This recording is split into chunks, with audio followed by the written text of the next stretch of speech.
As per usual, school opens on the first Monday in September. And so the 7th of September, our official learning program will begin. With the new academic year expected to begin in just a few weeks, a lot has to be done to ensure there is no spread of COVID-19 among the school population. Here's what to expect.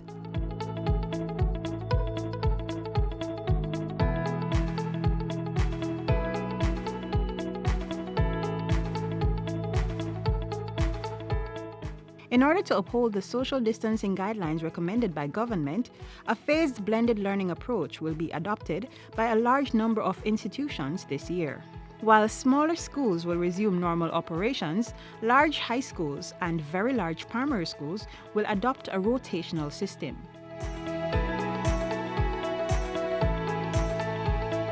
We have now 569 schools that are able to operate normally.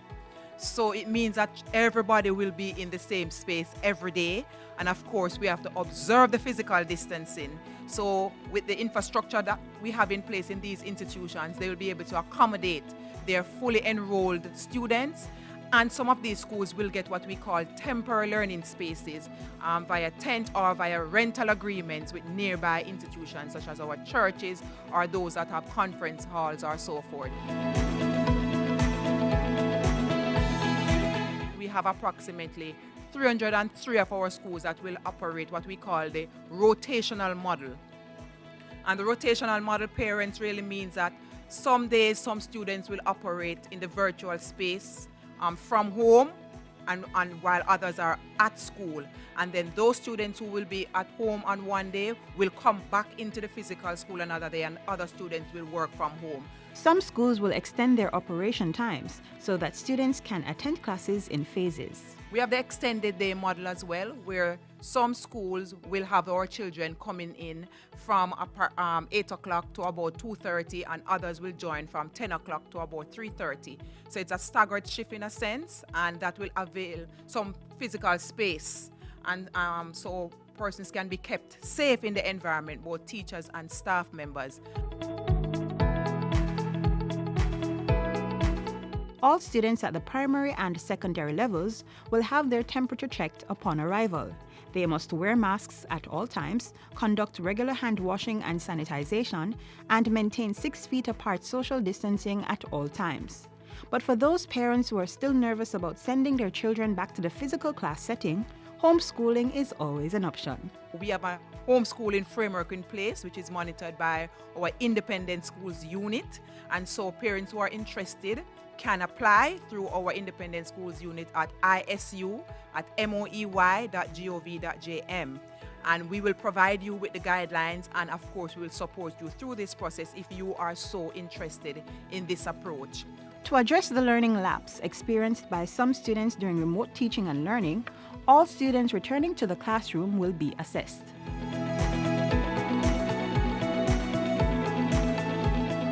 When we resume, we'll be supporting our teachers to conduct or to administer the assessment diagnostic instruments for our grade 1s to grade 9 students. And the school principals at the secondary level for grades 10 to 13 will develop those assessment instruments at the school level, and we will support them in the administration process. We will also assist our schools in marking and analyzing the data so we can develop the individual learning plans and the remedial programs that will be required to get the students back on their learning path.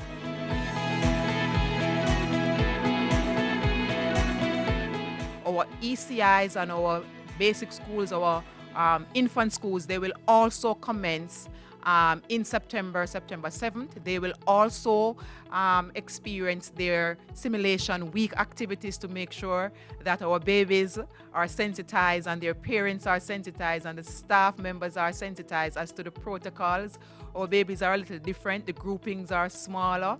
The children 0 to 12 months, they will be grouped 1 to 5, so 5 children to 1 adult, to make sure that all will be safe. For our babies 13 months to 35 months, the grouping is 1 adult to 8 children. And for the 3-year-old to 5-year-old, the grouping is 1 adult to 10 children. Our infant schools and our primary schools will do the same kind of physical distancing. They will mark their classroom spaces. So we're using signage, we're using markers, where students will sit, where students can stand if they're waiting for something, where parents will enter, where parents should not enter. All of those markers will be at our schools. The Ministry of Health and Wellness has advised that children 0 to 2 years old are exempted from the wearing of masks, so it is important that persons entering their learning environment are closely monitored and that physical distancing is maintained as much as possible.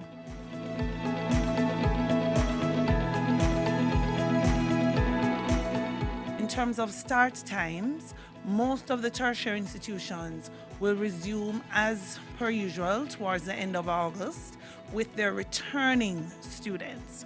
As we know, our grade 11 and grade 12, 13 students would have just completed or just about be completing their CSEC CAPE examinations, and the results from those examinations will therefore be available much later than normal. And so the institutions have agreed to delay the start for incoming students, new students, and so they will not be disenfranchised. In a number of instances, they will rework the academic calendar to allow teaching to go on into December and then do their end of semester examinations in January.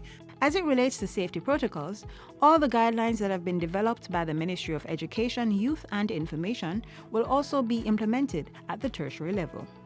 It therefore means that classes will be delivered using mixed modalities.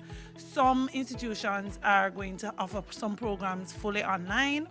Others will facilitate some students on campus, clearly in limited numbers, to ensure that the requisite protocols are observed. Some institutions have already indicated that their capacity for boarding will be reduced in the upcoming academic year.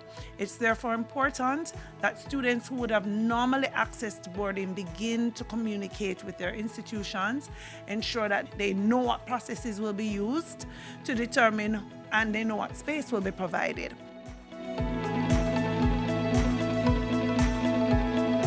The plans that we have is informed by the health precautions that we have to observe. There are no compromises as we try to make sure that your students are safe and that when they come home to you, you continue to be safe as we work together to protect all of us in this country.